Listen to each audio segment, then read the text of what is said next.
오늘 하나님 말씀은 누가복음 18장 31절에서 33절까지 말씀 함께 보도록 하겠습니다. 예수께서 12 제자를 곁에 불러놓으시고 그들에게 말씀하시니라. 보아라, 우리는 예루살렘으로 올라가고 있다. 인자를 두고 예언자들이 기록한 모든 일이 이루어질 것이다. 인자가 이방 사람들에게 넘어가고 조롱을 받고 모욕을 당하고 침뱉음을 당할 것이다. 그들은 채찍질한 뒤에 그를 죽일 것이다. 그러나 그는 사흘째 되는 날에 살아날 것이다. 아멘. 34절에 보면은 그런데 제자들은 이 말씀을 조금도 깨닫지 못하였다. 이 말씀은 그들에게 그 뜻이 감추어져 있어서 그들은 말씀하신 것을 알지 못하였다 이렇게 말하죠. 그러니까 이 말씀이 깨달아지지 않도록 하나님이 하셨다는 거잖아요. 오늘 우리가 아까 보니까 사람들이 무지해서 예수님을 죽였다고 하는데 그것은 성경 적하고 조금 안 맞는 거예요. 그러니까 하나님이 그렇게 하셨다. 그러니까 예수가 누구인지 모르게 하셨다는 거잖아요. 그러니까 오늘 우리가 예수 그리스도의 고난의 이제 지금 이 기간을 사순절 기간이라는데 예수 그리스도의 고난에 대해서 오늘 우리가 생각해 보고자 합니다. 예수 그리스도의 고난은 예정된 고난입니다. 그러니까 우연히 받는 고난이 아니고 인간이 무지해서 받는 고난이 아니고 하나님이 정하신 고난이니까. 사도행전 3장 18절에 그런 하나님께서는 모든 예언자들의 입을 빌어서 그리스도가 고난을 받아야만 한다고 미리 선포하신 것을 이와 같이 이루셨습니다 이렇게 말했잖아요. 여러분들 예수님께서 십자가에서 내가 다 이뤘다고 말씀하셨잖아요. 그 성경에 기록된 모든 것들을 1.1획도 빠짐없이 다 성취하셨다는 얘기예요. 그 성취한 것의 핵심이 뭐냐? 고난을 당하신 겁니다. 죽임을 당하신 거니까. 왜 예수님께서 죽임을 당하셔야 했느냐? 여러분들 우리가요 성경을 잘못 이해하면은 전혀 이상한 사람이 돼요. 우리 여러분들 지금 보고 있잖아요. 성경을 잘못 이해해서 이상한 사람들이 되는 걸 보고 있잖아요. 그러니까. 그런데 오늘 이 하나님의 의도를 잘 깨달아야 하는데 예수님이 이 땅에 오신 목적이 뭡니까? 고난 받으려고 오신 거예요. 고난 받으려고 온 겁니다. 예수님이 이 땅에 오셨는데 죽으러 오신 겁니다. 그러니까 인류의 형벌을 대신 받기 위해서 오신 거예요. 인류의 사망과 저주를 자신의 온몸으로 담당하려고 오신 거예요. 그러니까. 네. 그 예수 그리스도가 고난 받는 것은 예수님 자신이 알고 있고 하나님이 알고 있는 내용이에요. 그리고 이미 구약 성경 저 창세기부터 예언된 내용입니다. 여러분들 마귀는 뱀은 예수의 발꿈치를 상하게 한다고 되어 있잖아요. 그건 예수의 육체를 상하게 한다는 얘기잖아요. 그러니까. 거기서부터 시작해서 여러분들 지금 예수님께서 저 창세기부터 시작해서 예언서까지 자신에 대해서 기록한 것을 하나하나 다 이렇게 찾아가지고 제자들에게 이 말씀이 어떤 의도라고 가르쳐줬잖아요. 그러니까. 오늘 사람들은요 이 사순절 기간에 예수 그리스도의 고난을 생각하면서 막 억지로 울려고 그래요. 감정이입을 해서 울려고 합니다. 그러니까 예수님께서 말씀했어요. 자신을 향해서 우는 예루살렘의 여인들을 보면서 나를 위하여 울지 말고 뭐라고요? 너희와 너희 자녀들을 위해서 울려고 말씀하셨잖아요. 그러니까 예수 그리스도의 고난은 하나님의 뜻을 성취하는 고난이에요. 그러니까 인간적 어떤 그런 여러분들 관점에서 예수 그리스도의 고난을 동정해서는 되는 것이 아닌 것입니다. 그러니까 예수 그리스도의 고난은 장엄한 고난이에요. 안중근 의사가 여러분들 민족을 위해서 민족 해방을 위해서 그는 스스로 고난의 길을 선택했잖아요. 윤봉길 의사가 스스로 고난의 길을 선택했잖아요. 그러니까 수많은 독립투사들이 예수 그리스도가 걸어간 것처럼 민족의 독립을 위해서 수많은 사람들의 고난을 스스로 선택한 것처럼 예수 그리스도의 고난도 하나님이 설계하신 고난이고 자신이 이미 알고 있는 고난이고 자신이 스스로 걸어간 고난인 것입니다. 그러니까 누가복음 17장 25절에 예수님께서 이렇게 말합니다. 그러나 그는 먼저 많은 고난을 겪어야 하고 이 세대에게 뭐라고 되어 있습니까? 버림을 받아야 한다 이렇게 되어 있잖아요. 버림을 받아야 한다. 그러니까 이게 하나님이 설계한 거예요. 자, 누가복음 18장 31절 33절에 예수께서 12 제자를 곁에 불러놓으시고 그들에게 말씀하셨다. 보아라, 우리는 예루살렘으로 올라가고 있다. 인자를 두고 예언자들이 기록한 모든 일이 이루어질 것이다 이렇게 말했잖아요. 그럼 어떤 내용이냐? 인자가 이방 사람들에게 넘어가고 조롱을 받고 모욕을 당하고 침뱉음을 당할 것이다. 그들은 채찍질한 뒤에 그를 죽일 것이다. 자 보세요. 예수님이 고난받기 전에 이렇게 미리 예언하셨잖아요. 그런데 그대로 되어지잖아요. 왜? 그건 하나님이 설계하신 것이기 때문에. 하나님이 그렇게 이미 설계하시고 예정하셨기 때문에 그대로 되는 것입니다. 그러나 그는 사흘째 되는 날에 살아날 것이다. 그러니까 고난을 끝나면은 비극인데 예수 그리스도는 고난받고 난 다음에 장사 지내고 3일 만에 무덤을 열고 일어나셨잖아요. 그리고 하늘에 오르셔서 하나님 보좌 우편에 앉아서 왕이 되셨다. 하늘과 땅을 통치하는 왕이 되셨다. 오늘 이게요. 오늘 읽은 이 본문이 복음입니다. 이 복음, 이것이 바로 성경이고 복음이에요. 예수가 고난받고 난 다음에 3일 만에 부활할 거라고 하는 게 성경의 핵심이고 그게 복음이고 그게 은혜인 것입니다. 오늘 우리가 이 사실을 믿을 때 우리에게 구원이 임하는 거예요. 누가복음 24장 25절 27절에 예수께서 그들에게 말씀하셨다. 어리석은 사람들입니다. 예언자들이 말한 모든 것을 믿는 마음이 그렇게 무디니 말입니다. 그리스도가 마땅히 이런 고난을 겪고서 자기 영광에 들어가야 하지 않겠습니까? 그리고 예수께서 모세와 모든 예언자에서부터 여기서 모세란 말은 우리 모세오경을 말하는데 그건 창세기, 출애굽기, 레위기, 민수기, 신명기 이걸 말하는 거잖아요. 여기서부터 시작해서 모든 예언자에서부터 시작하여 성경 전체에서 자기에 관하여 놓은 일을 그들에게 설명하여 줬다고 말하고 있으니까 예수님의 고난 공생애를 설명하여 주셨다는 뜻이니까 기록된 말씀의 의미를 재조명해 줬다는 얘기죠. 무슨 말씀인지 깨달아지도록 하기 위해서 누가복음 24장 44절 51절에 예수께서 그들에게 말씀하셨다. 내가 전에 너희와 함께 있을 때 너희에게 말하기를 모세의 율법과 예언서와 시편에 나를 두고 기록한 모든 일이 반드시 이루어져야 한다고 하였다. 오늘 사람들은요 설교를 들어보면 많은 사람들이 저 시편에 다윗이 시편을 기록했잖아요. 많은 물론 시편의 전부가 다윗이 기록한 건 아니지만 거의 대부분이 다윗의 시인데 그 다윗의 시가 많은 사람들은요 다윗 자신에 대한 얘기로 이해하고 있어요. 근데 오늘 예수님께서 뭐라고 말하고 있습니까? 시편에 나를 두고 기록한 말씀이라고 말하고 있잖아요. 나를 두고 기록한 말씀. 이게 바로 관점의 차이라니까. 시편의 내용을 다윗의 내용으로 생각하는 사람들은 성경을 전혀 잘못 읽은 겁니다. 이 시편의 내용도 모세의 율법도 예언서도 다 누구에 대한 얘기라고요? 예수 그리스도에 대한 얘기다.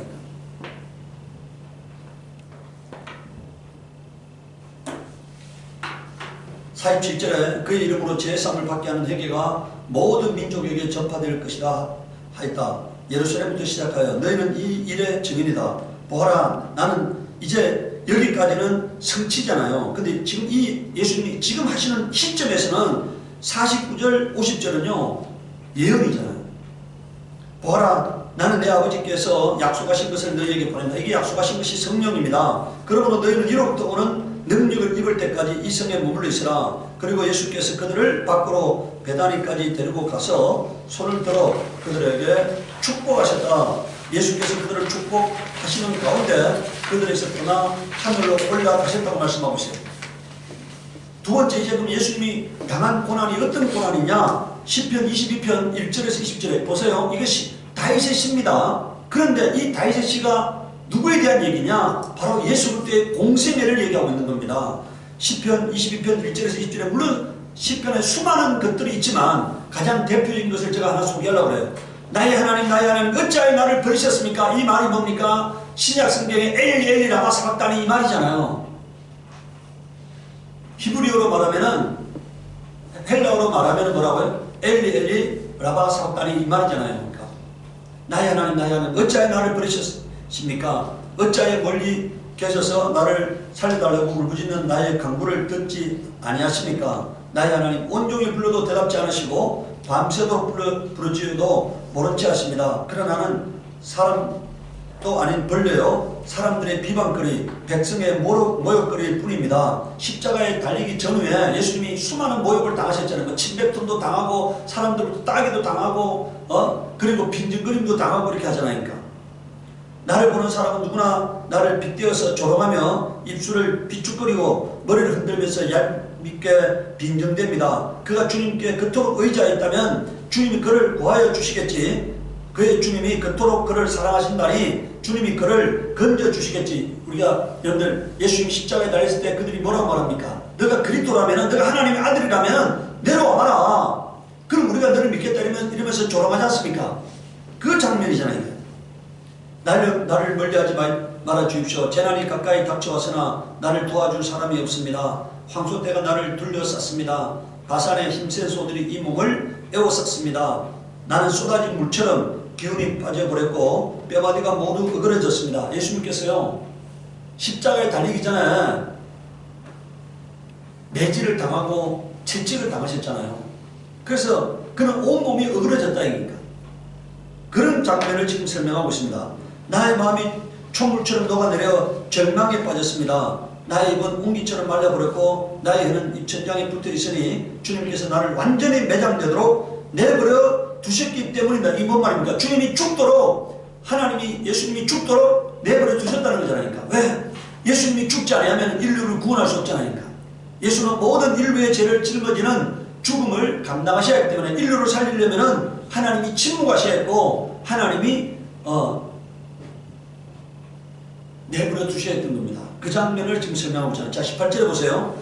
나의 겉옷을 원수들이 나누어 가지고 나의 속옷도 제비 뽑아서 나누어 가집니다. 예수님 십자가에 달렸을 때 어떻게 합니까? 예수님의 겉옷을 예수님의 속옷을 제비 뽑아서 나눠 갔잖아요. 지금 그 장면을 설명하고 있잖아요. 그러나 주님, 나의 주님 멀리하지 말아 주십시오. 나의 힘이신 주님 어서 빨리 나를 도와주십시오. 내 생명을 원수의 칼에서 건져 주십시오. 하나뿐인 나의 목숨을 개입해서 빼려 주십시오. 이 말이 뭡니까?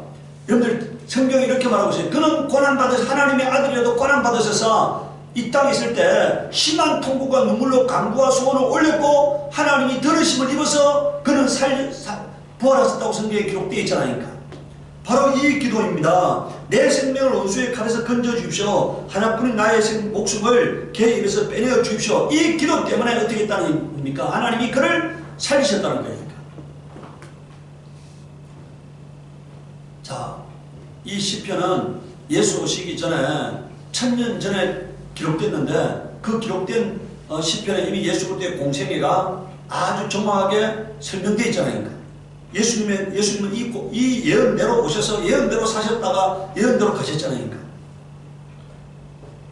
요한복음 19장 1절 3절에 그때 빌라도는 예수를 데려다가 채찍으로 쳤다. 병정들은 가시나무로 왕관을 엮어서 예수의 머리에 씌우고 자색 옷을 입힌 뒤에 예수 앞으로 나와서 유대인의 왕 만세하고 소리치고 손바닥으로 얼굴을 때렸다. 요한복음 19장 17절 18절은 예수께서 십자가를 지시고 해골이라는 데로 가셨다. 그곳은 우리말로 골고다라고 하였다. 거기서 그들은 예수를 십자가에 못 박았다. 그리고 다른 두 사람도 예수와 함께 십자가에 달아서 예수를 가운데로 하고 좌우에 세웠다. 마태복음 27장 46절에는요 3시쯤에 예수께서 큰 소리로 부르짖어 말씀하셨다. 엘리 라마 사박다니 그것은 나의 하나님 어찌하여 나를 버리셨습니까? 하는 뜻이라고 말하고 있으니까 아까 우리가 시편 22편에 나와 있는 말씀대로 신약에서는 성취가 되었다니까.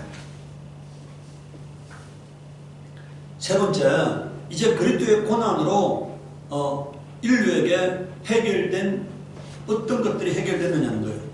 인류의 저주가, 인류의 문제가 어떻게 해결됐느냐. 이사야서 53장 3절에서 6절에는 그는 사람들에게 멸시를 받고 버림을 받고 고통을 많이 겪었다. 그는 언제나 병을 앓고 있었다. 사람들이 그에게서 얼굴을 돌렸고 그가 멸시를 받으니 우리도 덩달아 그를 기이 여기지 않았다. 그런데 그는 실로 우리가 받아야 할 고통을 대신 받고 우리가 겪어야 할 슬픔을 대신 겪었다. 그러나 우리는 그가 징벌을 받아서 하나님에게 맞으며 고난을 받는다고 생각하였다. 자 보세요. 예수 그리스도의 고난은 예수님 자신의 문제 때문에 고난받으신 것이 아니고 뭐라고요? 우리가 받아야 할 고난, 우리가 받아야 할 슬픔을 대신 담당하는 그런 슬픔과 그런 고난이었는데 사람들은 그 고난의 의미를 잘 알지 못했다는 것입니다니까. 5절에 그러나 그가 찔린 것은 우리의 허물 때문이고 그가 상처를 받은 것은 우리의 악함 때문이다. 그가 징계를 받음으로써 우리가 평화를 누리고 그가 매를 맞음으로써 우리의 병이 낫다. 그러니까 예수님에게 가해진 모든 고난과 슬픔과 탄식과 절망은 다 나의 문제를 해결하는 고난이었다는 거잖아요. 예수님이 고난받지 않았다면 모든 인류가 멸망당해야 하는데 예수님의 고난 때문에 우리가 하나님의 은혜를 받을 자격을 갖게 됐다는 사실이에요. 그래서 예수님의 고난은, 여러분들 만약에요, 우리가 이런 얘기 하잖아요. 부모는 자식을 위해서라면 무엇이든 할 수 있는 거잖아요. 무엇이든. 예수 그리스도가요, 온 인류에 마치 부모 같은 역할로서 온 인류의 저주와 온 인류의 사망과 온 인류의 고통과 온 인류의 슬픔을 자신이 다 짊어지시기 때문에 이루어진 고난인 것입니다. 6절에 보세요. 우리는 모두 양처럼 길을 잃고 각기 제각길로 흩어졌으나 주님께서 우리 모두의 죄악을 그에게 지우셨다고 말씀하고 있어요. 고린도서 8장 9절에는 여러분 우리 주 예수 그리스도의 은혜를 알고 있습니다. 그리스도께서 부유하나 여러분을 위해서 가난하게 되셨습니다. 이렇게 말하고 있어요. 원래 예수님은 하늘과 땅의 주인이시니까 부유하신 분이잖아요. 그런데 우리를 위해서 죄인이 가난하게 살아야 하는 그 가난의 저주를 예수님이 대신 짊어지시기 위해서 가난하게 되셨다고 말씀하고 있어요. 말 구유에서 태어난 것이 가난한 목수의 가정에서 태어난 것이 뭐라고요? 우연이 아니고 하나님의 필연이고 하나님이 설계하신 거라고 말하고 있는 거예요. 그러니까 그가 가난하게 되셔야만이 우리가 가난의 저주에서 벗어날 수 있기 때문입니다. 그것은 그의 가난으로 여러분을 뭐라고요? 부유하게 하시려는 것입니다. 이렇게 말하고 있잖아요. 히브리서 2장 9절에는요, 예수께서 다만 잠시 동안 천사들보다 낮아져서, 여러분들 예수님이 누구십니까? 모든 피조물을 지으신 창조자시잖아요. 천사들은 그의 종이잖아요. 그런데 예수님은 그 천사들보다 더 낮아지셨다는 겁니다. 예수님이 입고 오신 육체는 가장 낮아진 인간의 몸이에요. 그 인간의 몸을 입고 오신 이유가 뭐냐? 종의 몸을 입었다고 성경에 말하고 있잖아요. 죽음의 고난 당하심으로써 영광과 존귀와 멸관을 받아 쓰신 것을 우리가 봅니다. 그는 하나님의 은혜로 모든 사람을 위하여 뭐라고요? 죽음을 맛보셔야 했습니다. 천사들은요, 육체가 없어요. 천사들은 몸은 있는데 뭐가 없다고요? 육체가 없어요. 육체만이 희로애락을 겪을 수가 있습니다. 태어나서 자라고 늙어가고 병들고 죽는 이 희로애락은 인간만이 경험하는 거예요. 근데 예수님께서 인간의 그 연약한 육체를 입으셨잖아요. 그것은 왜 육체를 입으셨느냐? 죽기 위해서 육체를 입으신 겁니다. 여러분들 이단들은요, 다시 예수님이 육체를 입고 이 땅에 오신다 그래요. 왜 육체를 입고 다시 오셔야 합니까? 그는 이 땅에 처음 올 때는 피를 갖고 오셔야 합니다. 피 흘림이 없으면 사함이 없기 때문에. 다시 오시는 예수님은 심판주로 오시기 때문에 피를 갖고 오셔야 할 이유가 없습니다. 그러니까 히브리서 9장 22절에 피 흘림이 없으면 사함이 없다고 말하고 있고, 레위기 19장에는 모든 피조물의 생명은 피에 있음이라고 말하고 있어요. 그는 자신의 피를, 자신의 생명을 우리를 위해서 나눠주기 위해서 우리에게 주려고 그는 피를 갖고 오셨지만, 다시 오시는 예수님은 심판주로 오시기 때문에 육체로 오지 않습니다. 그러니까 히브리서 2장 17절 18절을 보십시오. 그러므로 모든 점에서 형제자매들과 같아지셔야 했습니다. 그것은 그가 하나님 앞에서 자비롭고 성실한 대제사장이 되심으로써 백성의 죄를 대신 갚으시기 위한 것이었습니다. 피 흘려 죽기 위해서 그렇게 하셨다는 얘기예요. 그는 몸소 시험을 받아서 고난을 당하셨으므로 시험받는 사람들을 도우실 수 있습니다. 이 말은 무슨 얘기입니까? 예수님은요, 성부와 성자와 성령 삼위일체 하나님 중에서 인간의 약함을 친히 경험하신 분이 누구시라고요? 성자 예수십니다. 인간의 연약함을, 인간의 육체의 한계를 친히 경험하신 분이 바로 하나님의 아들 예수 그리스도신데, 그래서 심판을 하나님은 아들에게 맡기셨어요. 그것은 심판을 아들에게 맡기신 이유는요, 인류를 구원하기 위함이에요. 네 번째, 이제 우리가 예수 그리스도의 고난의 의미를 깨달았다면 우리가 이제 해야 할 일이 뭐냐 이게니까 베드로전서 4장 1절 3절에 보십시오. 그리스도께서 육신으로 고난을 받으셨습니다. 여러분도 같은 마음으로 무장하십시오. 육신으로 고난을 받은 사람은 이미 죄와 인연을 뭐라고요? 읽어보세요. 자, 우리가 예수 그리스도의 고난의 의미를 안다면 어떻게 살아야 한다는 것입니까? 죄와 단절된 사람이 되어야 한다는 것입니다. 그러니까 죄 아래 아직도 허우적거리는 사람은 예수 그리스도의 고난의 의미를 모르는 사람들이에요. 나 때문에, 나 같은 이 벌레 같은 지렁이 같은 먼지 같은 나 때문에 그 창조자 하나님이 십자가에 달려 죽으셨다 이겁니다. 그 의미를 깨닫는다면 막 살아서는 안 된다는 얘기니까. 거룩하게 예수님처럼 죄를 멀리하는 그런 삶을 살아야 한다고 말하고 있습니다. 2절에 보십시오. 이제부터는 육신으로 살아갈 남은 때를 육신의 욕정대로 살지 말고 하나님 뜻대로 살아야 합니다. 하나님 말씀에 순종하는 그런 삶을 살아야 한다는 얘기니까. 여러분은 지난날에 이방 사람들이 하고 싶어하는 일을 하였으니 곧 방탕과 정욕과 술 취함과 활약과 연애와 가정스러운 우상 숭배에 빠져 살아왔습니다. 그것은 지나간 때로 충분합니다 이렇게 말이잖아요. 거듭나기 전의 삶으로 충분하다는 얘기니까. 거듭난 사람은 다시 이런 삶에 얽매여 살아서는 안 된다는 것을 말하고 있는 것입니다. 로마서 8장 17, 18절에 보십시오. 자녀이면 상속자이기도 합니다. 우리가 그리스도와 함께 영광을 받으려고 그와 함께 고난을 받으면 그다 줄 거세요.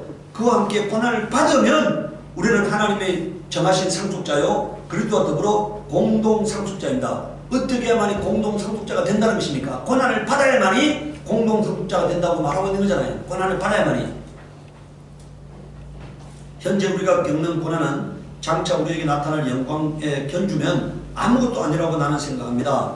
빌립보서 1장 29절에는요. 하나님께서 여러분에게 그리스도를 위한 특권, 즉 그리스도를 믿는 것뿐만 아니라 또한 그리스도를 위하여 고난을 받는 특권도 주셨습니다. 그러니까 고난, 여러분들 예수를 위해서 받는 고난은 아무나 받을 수 있는 고난이 아니라는 거니까 하나님이 부르신 자만, 하나님이 구별한 자만 받는 고난이라고 말하고 있으니까 복음을 위해서 고난받는 것은 하나님이 갚아주시는 상이 되는 것입니다. 그러니까 천국에서 갚아주고 이 땅에서 갚아주는 상이 되는 거예요. 그래서 고난을 기꺼이 선택할 수 있는 겁니다. 그것은 특권이라고 말하고 있는 거예요. 그러니까. 골로새서 1장 24절에 바울은 이렇게 고백하고 있습니다. 나는 여러분을 위하여 고난받는 것을 기쁘게 여기고 있으며 그리스도의 남은 고난을 그분의 몸된 교회를 위하여 내 육신으로 채워가고 있습니다. 여러분들 스스로 바울은 고난받는 길을 선택했다는 거잖아요. 고난받는 길을 스스로 선택하면서 살아간다고 말하고 있습니다. 오늘 여러분들 예수님의 고난은 죄 지은 인류를 위한 고난입니다. 인류가 지은 죄를 예수님이 대신 짊어지고 해결하기 위한 고난이에요. 하나님께서 예비하신 고난입니다. 예수님 스스로도 미리 알고 있는 고난이에요. 네. 이것이 하나님의 사랑이고 예수님이 고난받으신 것이 하나님의 사랑이고 그리스도의 사랑입니다. 그러니까.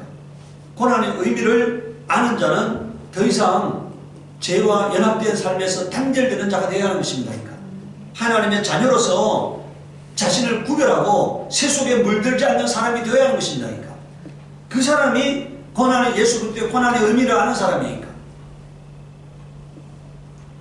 나 같은 자를 위해서 주님이 주셨다는 그 사실에 감격해서 남은 삶을 예수를 위해서 살려고 하는 사람, 예수를 위해서 죽을 수 있는 사람이 바로 그리스도의 고난의 의미를 참으로 이해한 사람이라고 저는 생각합니다. 그러니까 이 시간 우리 기도할 때 하나님, 내가 이제 예수과 연합된 자로서 나도 예수 그리스도처럼 공생애를 사는 자가 되게 하시옵소서. 예수님이 걸어간 그 부활의 둯대를 바라보면서 나도 달려가는 자가 되게 하시옵소서. 우리 기도하도록 하겠습니다. 그 거룩하신 하나님 우리 아버지여 간구합니다. 우리가 이제 예수 그리스도가 고난받으신 것은 하나님이 작정하신 고난이요 예수님 스스로가 선택한 고난이요 인류를 구원하기 위한 고난이요 인류를 향한 하나님의 사랑이었음을 우리가 고백합니다. 주여 우리가 그 고난의 의미를 바로 이해하고 우리도 이제 죄에서 아버지 영원히 떠나고 예수 그리스도의 공생애를 사는 자가 되도록 역사하여 주시옵기를 원합니다. 우리 아버지 하나님 우리가 이 땅에 사는 날 동안에 하나님 헛되고 헛된 것들에 마음을 빼앗기지 아니하도록 도와주시옵소서. 감사하고 예수 그리스도를 받들어 기도드리옵나이다.